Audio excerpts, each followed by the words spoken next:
Si Jacob at Abel. Hindi, Cain at Abel pala yun. Si Jacob tsaka sino ba yun? Yung anak ni Agar, yung Egyptian. Anak ng katulong ni ni Abraham, ni Sarah at ni Abraham.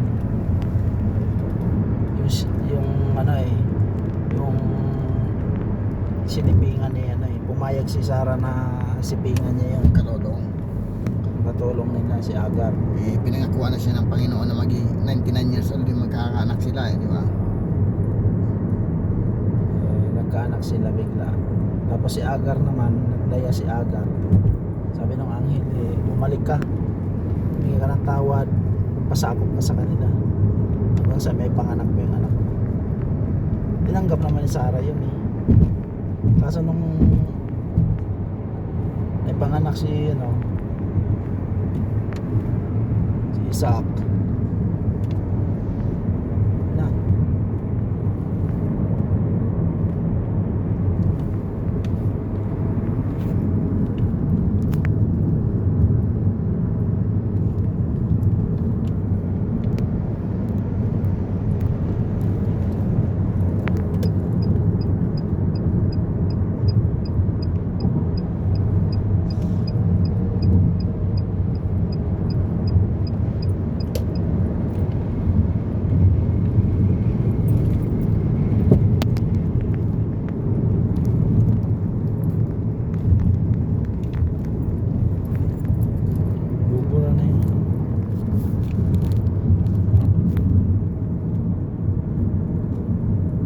na kita mo yung